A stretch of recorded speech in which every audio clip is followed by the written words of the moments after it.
As Knoxville Mayor Madeline Rogero prepares to leave the city-county building after 12 years, 8 as mayor, I wanted to find out, what does a mayor do in a day?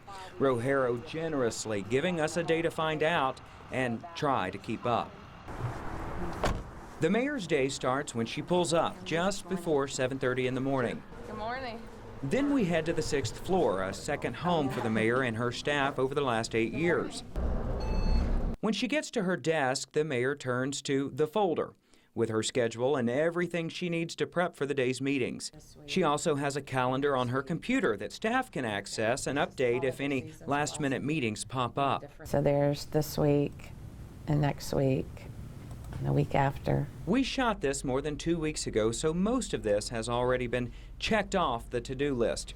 Behind all the official business is this 8-year-old picture of her daughter and grandchildren, bringing some joy to her on a busy Tuesday at the office. No, they're 8 years older, but they're young, beautiful young women. Good morning, everyone. It's 8:30 and time for meeting number 1 with her cabinet, which is usually held every 2 weeks, the day of the council meeting.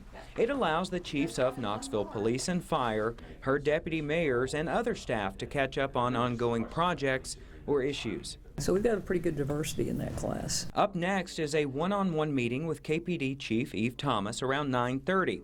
Today, the two are talking about incoming officers, marketing strategies to get more people to apply to become police officers, a problem Mayor Rogero has tried curbing through upping their starting salaries. Next, the mayor hits the road for United Way's annual Day of Giving event at noon. After meeting the new head of the United Way, Rogero delivers prepared remarks, which she went over earlier that day. What I feel the most is just gratitude, plain gratitude. In total, she counts more than 1,100 speeches in her 8 years as mayor. She says the toughest to deliver are her annual State of the City addresses. Hello, everyone. Now we're back at the City-County building for meeting number 3 with the Industrial Development Board at 1:30. Then the mayor carving out about an hour and a half for a sit-down interview with us and a walkthrough downtown. I actually inherited a city that was coming out of the recession. Fortunately, Knoxville was not hit as hard as many cities were.